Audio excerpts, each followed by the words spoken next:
सभी को जय मसीह की। मैं परमेश्वर का छोटा सा दास प्रोफेट अनिल भट्टी इंडिया पंजाब अमृतसर से। परमेश्वर का शुक्र है कि परमेश्वर ने अभी तक हमें सलामत रखा और इस दुनिया में परमेश्वर ने हमें जीवित रखा और परमेश्वर ने आप सबके सामने एक बार फिर लाइव आने का अवसर दिया। और आइए हम प्रार्थना करेंगे कि परमेश्वर ने हमें जो आज का दिन परमेश्वर ने हमारी ज़िंदगी में दिया है, ये दिन हमारी ज़िंदगी में आशीष, बरकत और रहमत का दिन हो और परमेश्वर का जलाल आज हमारे ऊपर मंडलाए। मेरे पिता, मेरे परमेश्वर, हम आपका धन्यवाद करते हैं, आपने अभी तक संभाला और ये हमें दिन दिया। मेरे पिता, आपका धन्यवाद करता हूँ। मेरे पिता, जो भी लोग इस चीज़ में मेरे पिता शामिल है, मेरे पिता इस लाइव में इस वीडियो को देखें, मेरे पिता उसके ऊपर मेरे पिता आपका जलाल बहुत कम करें मेरे पिता, मेरे परमेश्वर जी। और आज के दिन से मेरे पिता, मेरे परमेश्वर जी, अपने कामों में, अपने फाइनेंस में, अपने मेरे पिता रूह में मेरे पिता बढ़ता चला जाए मेरे पिता। आपका अनुग्रह उसके ऊपर हो जाए मेरे पिता, आपका जलाल उसको छुए और टच करे मेरे पिता। आपके पवित्र और मीठे नाम में मांगता हूँ, आमीन। खुदा का फजल है कि खुदा ने अभी तक संभाला और परमेश्वर ने आपके सामने आने का एक बार फिर अवसर दिया। बाइबल बोलती है कि जो परमेश्वर को अपना वक्त देते हैं, अपना जीवन देते हैं, वो ज़िंदगी में कभी भी उदास नहीं होते।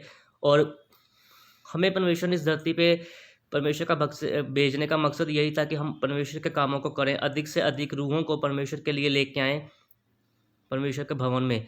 लेकिन आजकल हम देखते हैं कि दुनिया अपने ही भोग विलास में, अपने ही ख्वाहिशों के लिए, अपने ही दिल की तमन्नाओं के लिए परमेश्वर के घर को, परमेश्वर को छोड़ के हम अलग अलग जगहों पे जाते हैं और अपनी जो हमारी कामनाएं होती हैं, हमारी खुशियां होती है, उनके लिए हम समय निकालते हैं। लेकिन जो जीवन परमेश्वर ने दिया है, हम उस जीवन के बारे में नहीं सोचते और परमेश्वर के लिए अपना समय जो है वो नहीं देते हैं। लेकिन हमें ऐसा नहीं करना चाहिए, क्योंकि बाइबल बोलती है कि जो परमेश्वर का है वो परमेश्वर को दो, क्योंकि ऐसा करने से हमारी ज़िंदगी में आशीष बढ़ती चली जाती है। ऐसे करने से हमारी ज़िंदगी में आशीष बढ़ती चली जाती है। हम परमेश्वर के राज्य में प्रवेश करते हैं और परमेश्वर का अनुग्रह हमारे ऊपर बढ़ता चला जाता है। बाइबल बोलती है कि देखो, आप बाइबल में एक दो जन थे, हस्बैंड और वाइफ। उन्होंने कुछ जगह, कुछ ज़मीन, कुछ प्लाट बेचा, लेकिन उसमें से कुछ हिस्सा उन्होंने परमेश्वर के भवन में लेके गए और बाकी उन्होंने रख लिया अपनी ज़िंदगी के लिए, अपने जीवन के लिए। और परमेश्वर के दास के पास जाकर उन्होंने बोला कि परमेश्वर ने पूछा उनसे कि क्या आपने ये ज़मीन इतने में बेची है? तो उन्होंने कहा कि हाँ, सचमुच मैंने ये ज़मीन इतने में ही बेची है। उस आदमी ने उस परमेश्वर के दास को बोला, लेकिन परमेश्वर ने अपने दास को बताया और उसने बोला कि तूने और तेरी वाइफ ने परमेश्वर के साथ और परमेश्वर के दास के साथ झूठ बोलने के लिए क्यों एक साथ आपने सहमति की, संयोग किया और एका किया। और बाइबल बोलती है कि इसी चीज़ के कारण उस इंसान की डेथ हो गई। जो परमेश्वर का है हम परमेश्वर को नहीं देते, तो इस वजह से हमारे शरीर में, हमारे जीवन में, हमारे बच्चों के ऊपर आशीष कम हो जाती है और शराब जो है बढ़ते चले जाते हैं। हमारा शरीर, हमारा जिस्म शराबित हो जाता है। लेकिन उसी के बाद अगर थोड़ा वचन को और देखेंगे तो वहाँ पे उसकी बीवी उसके बाद वहाँ पर उसी संत के पास आई, परमेश्वर के दास के पास आई। उन्होंने भी बोला कि परमेश्वर के दास ने फिर उनसे पूछा कि क्या आपने दोनों ने ये ज़मीन इतने में ही बेची? तो उसकी वाइफ ने भी परमेश्वर के दास से झूठ बोला। उन्होंने कहा कि हाँ, हमने इतने में ही बेची। और परमेश्वर ने उनको कहा, अपने दास को, कि इसको बोल। और उन्होंने बोला कि देखो, तेरे पति को जो दफना के आए हैं उनके पैर अभी चौखट के बाहर हैं और आप भी मुझसे झूठ बोल रही है। तो लिखा बाइबल में कि वो औरत भी उसी टाइम मृत्यु को पा लिया, उस औरत ने भी। आप देख सकते हैं कि यदि हम परमेश्वर के दासों के साथ ईमानदार नहीं रहते हैं, झूठ बोलते हैं, तो हम परमेश्वर की बरकत से, परमेश्वर की रहमत से दूर चले जाते हैं, जिस वजह से हमारी ज़िंदगी में आशीष नहीं आती है और हमारे घरों में परमेश्वर की बरकत जो होती है वो नहीं आती है। इसलिए बाइबल बोलती है कि जो भी कुछ करो परमेश्वर के दासों के सामने, परमेश्वर के दासों के सामने और परमेश्वर के दासों की सहमति में, परमेश्वर के दासों की सहमति में, और परमेश्वर के दासों को अपने साथ लेकर अपनी ज़िंदगी में हमेशा चलें।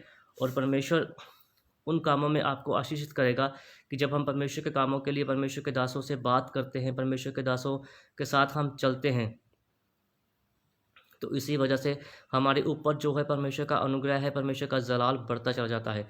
बाइबल देखो, अब भरी पड़ी है विश्वास करने वालों के लिए। जो परमेश्वर के ऊपर विश्वास करते हैं उनके लिए बाइबल भरी पड़ी है।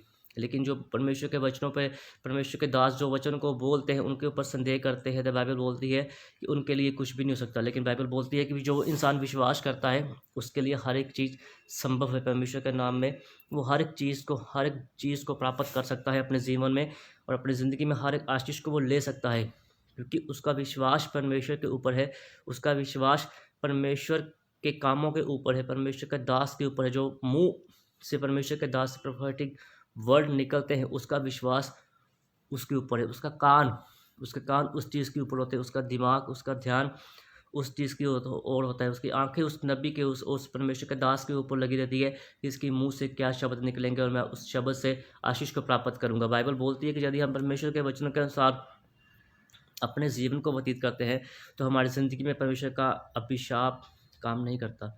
हमेशा हमारी ज़िंदगी में परमेश्वर की आशीष, परमेश्वर की रहमत और परमेश्वर की बरकत हमारी ज़िंदगी में काम करती है, और हम अपनी ज़िंदगी में हमेशा ही बढ़ते चले जाते हैं, और परमेश्वर का अनुग्रह हमारे ऊपर, हमारे बच्चों के ऊपर हमेशा बढ़ता रहता है। और जो आशीष, जो बरकत आपके पास होती है, उस आशीष, उस बरकत का मुकाबला इस ज़िंदगी में कोई भी नहीं कर पाता, जीवन में कोई भी नहीं कर पाता कि परमेश्वर का अनुग्रह, परमेश्वर की रहमत आपके ऊपर इतनी हो जाती है कि उस चीज़ का कोई भी सामना नहीं कर पाता। आप देखो कि कैसे परमेश्वर के दास दाऊद ने 66 लड़ाइयाँ उन्होंने लड़ी। किस वजह से उन्होंने जीती वो सभी के सभी लड़ाइयाँ? कि उनका विश्वास था परमेश्वर के ऊपर, उनका विश्वास परमेश्वर के ऊपर था, और हर वक्त वो प्रार्थना में लगे रहते थे। जब उसके ससुर ने भी उसको मारने की कोशिश की तो बाइबल बोलती है कि वो जंगल में चले गए, उन्होंने जाके प्रार्थना की, परमेश्वर से पूछा कि परमेश्वर मैं क्या करूं। जो उनके साथ थे उन्होंने भी, उनको भी वहाँ पर ले गए, और परमेश्वर ने उनको बताया बाद में कि आप जाओ, उनसे युद्ध करो। और परमेश्वर ने उनका मार्गदर्शन किया, परमेश्वर ने अपना आत्मा उनके साथ भेजा, अपना आत्मा उनके साथ चलाया, और बाइबल बोलती है कि वहाँ से वो जो कुछ उन्होंने खोया था दुगना वहाँ से वो लेके आए परमेश्वर के नाम में। हालेलुया।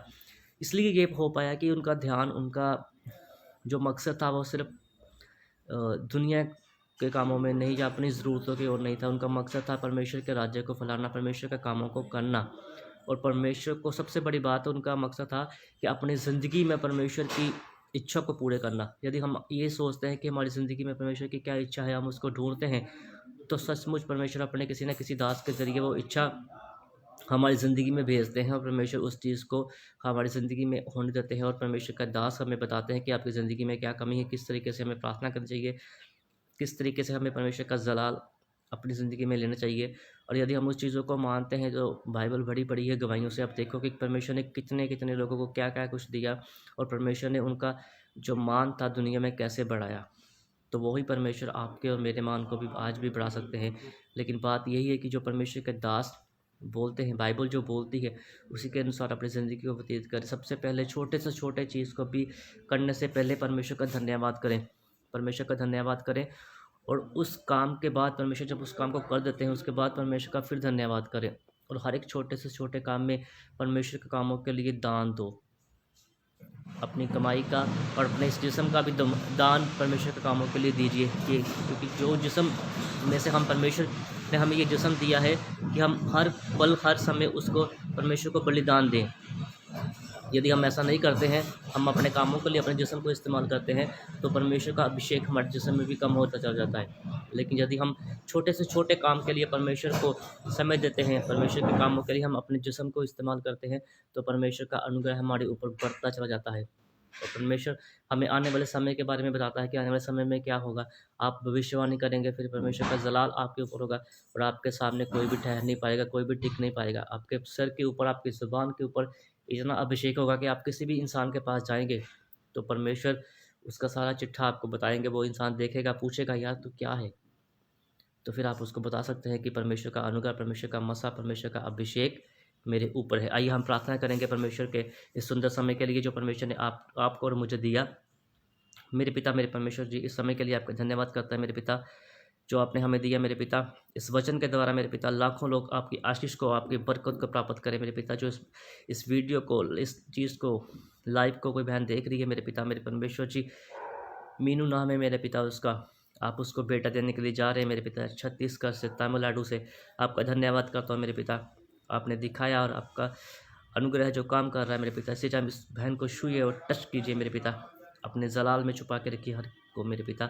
आपका धन्यवाद करता हूँ मेरे पिता, हम विश्वास करते हैं हमने जो भी आपसे मांगा आपने हमको दिया। आपका धन्यवाद करता हूँ, आपके पवित्र और मीठे नाम में मांगता हूँ, आमीन।